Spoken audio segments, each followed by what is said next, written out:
Hi there, welcome to the first official episode of Read the Rainbow, Thriller Edition. If you haven't watched the intro video, go do that now. It might help to explain some of what I'm doing, but basically for Pride, I'm reading books in my main genres being thriller and romance, and then finishing up with some queer reads in honor of Pride, all centered around the rainbow. So I have 6 books today that I want to talk about that I have read over the past couple of months. You will have heard me talk about all of these books before, probably in wrap-ups. If you care to go back, maybe I will have more intelligent thoughts in those videos. The books that I read in color order, and then we'll get into them. The Anonymous Girl by Greer, Hendricks, and Sarah Pekkanen. The Escape Room by Megan Goldin. The Kind Worth Killing by Peter Swanson. With Malice by Eileen Cook. The Last Time I Lied by Riley Sager, and Triptych by Karin. So the idea here is I have come up with a scoring system based on the 4 doorways, and I've given each book a score for each category from 1 to 5, and then I've averaged those out. The categories are writing, setting, main character, side characters, how thrilling the thriller was / tense, how twisty it was, and then the pacing / unputdownableness of it, and then the final category was the juice worth the squeeze. This is my way of basically saying, was the ending worth it? Thrillers are so reliant on the ending, it can really make or break it. So these aren't necessarily a judgment of the ending, but just like, by the end, was I happy that I read it? So we're going to now build the list from worst to best. And we're going to start with something that I lied to you about 2 seconds ago. Triptych by Karin. I DNF'd after 1 chapter. This was my bad because this was the one I was most hesitant about going into it. It's an older book. I think it was published in 2006. And it was about a cop, and I have never read Karin before. But in my defense, purple was absolutely the hardest color to find a thriller for. Red, every other thriller that you find is red. They're all black and red. And so I had a myriad of options for that one. But Triptych, I also read this one just in May, like last minute, so I couldn't find a replacement book. And I wasn't gonna read it. It just wasn't my thing. It was a cop-led thriller where he was recovering from his time in the war, and he was investigating a quote dead hooker, and I didn't want to read it. So by default, purple is in the last place position. Sorry about it.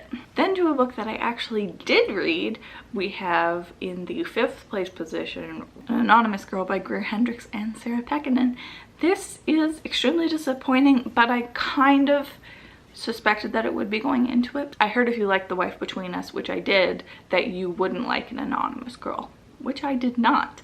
I gave it 2 stars on Goodreads, and I gave it a myriad of ratings. The best category that it had was the writing, because I still do really love Greer, Hendricks, and Sarah Pekkanen's writing. I find it really immersive and really natural. It's just really easy to get through. However, conversely, the categories that it did worst in, one of them was the pacing / unputdownable factor, because I got to about the 80% mark and I couldn't care less. I really struggled to actually finish this book, which is a really bad sign in a thriller. The other categories where it scored poorly were the main character and side characters, because everyone was just kind of surface level and also stupid, and I didn't care about what happened to them. Still will read anything Greer, Hendricks, and Sarah Pekkanen write. This was just my least favorite. The other 2 both got 5 stars, so read those ones. The book in the 4th position is Orange, with The Escape Room by Megan Goldin. This is a book that I had been really excited about for a long time. I'd heard it was a thriller that took place in an elevator, and that just sounds like the most terrifying thing I've ever heard of. But it was not good. This one overall has a much more middling rating. Like there's a lot of 2s and 3s, whereas an anonymous girl had like 1s or 4s. So this one just sort of averaged out being better. I don't think this was a bad book. I just think it was a bad thriller.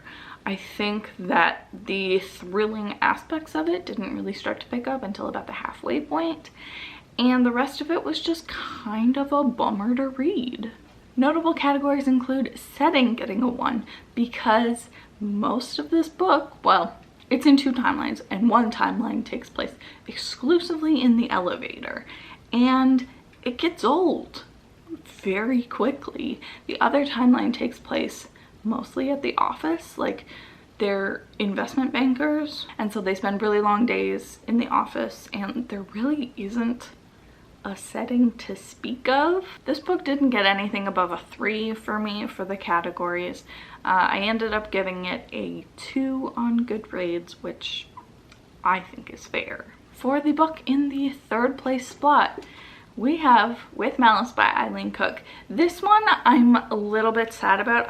It's so close to being higher, but the notable thing for this one is the juice worth the squeeze? No. This one is so strong for so much of it. It is YA, so everything is sort of middling for me, or like safe, I guess. The other thing that this scored pretty low on is this was sold to me as a thriller about a student who takes a trip abroad to Italy. Then there's an accident in Italy and she wakes up in the hospital, but this is told exclusively from the hospital, and then like talking about what happened in the past because she has amnesia or something. And so the hospital setting, while fine, there was nothing wrong with it, got boring and wasn't what I signed up for, you know? I gave this one 3 stars on Goodreads, and I think it's good. It definitely has the unputdownable factor, where I read this in a weekend, just couldn't put it down, which was very exciting. I always love that when a book happens. Like, I have fond memories of reading this book, but I don't necessarily have fond memories of the story. Put it in 3rd. Also, I know this one is cheating. This is definitely some blue green at best, but green is a really hard color, and this is literally the only book that I already owned that I could put on this list, so I had to go with it. Some of these are a stretch. You're just gonna have to deal with it. In the 2nd place spot, we have Blue, The Last Time I Lied by Riley Sager. This is as much a surprise to me as anyone. Honestly, it's sort of interchangeable with this one. If I was doing this emotionally, this might rank higher, but I did the math, and the math doesn't lie. The reasons that this one ranked high were there were a couple of things that were done really well, like the setting. This takes place at an all-girls summer camp, and the camp atmosphere is really good. There's also a lake nearby that they go explore that was all really interesting and really atmospheric. And the other place that it scores really high is that juice. The ending is the best part of this book. Like, the last 50 pages are the best part. The book is definitely too long, first of all. Like, the pacing is all over the place. What did I give it for pacing?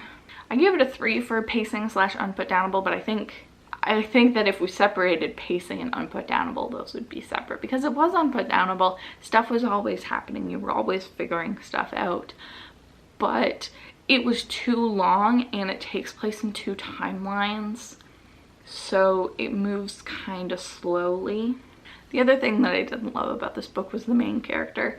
She is really just there to help you solve the mystery. Like, she doesn't have much of a personality. They try to give her a backstory and a career, but it doesn't really inform her character at all. But the other characters were good, and I think this was really solid. I know a lot of people speak poorly of Riley Sager's work sometimes, especially his earlier stuff, but I found this a perfectly serviceable thriller, and there were some really good moments in it. So we're gonna put it in 2nd place. This one I ended up giving 3 stars on Goodreads. spoiler, I guess, none of these books get 5 stars from me. So even though it does seem high, it was just out of the 6 books that I read. So it's going in second place, which means that the first place, the winner, is Yellow, The Kind Worth Killing by Peter Swanson. This has all of the booktube hype. It's amazing to me how many times someone will mention The Kind Worth Killing, like a book that came out 5 years ago now.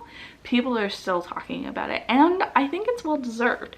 I think it is a very different thriller from the normal things that I read. It feels more like a dad book, I guess is what I'm trying to say. Not that there's anything wrong with dad books, just they're not normally what I gravitate to. But this thing for the ratings got 4s across the board. Like, everything in it is super solid. Nothing is stellar. I never got that 5-star feeling from it, which is too bad. I really wanted it to be a 5-star. But a 4-star I will absolutely take. I thought this one was really well done, especially in the multi-POV way that it is told. There are some good twists, there's some good reveals, there's really fleshed out and differentiable characters in it, and the plot, it just keeps going. Like, there's always something happening. It was really good. I really enjoyed it. Still not a 5-star read, gave this one 4 stars, but really happy with it. So there you go. That's the first Read the Rainbow video that we've got out of the way. Here is the ranking. Yellow at the top, purple at the bottom.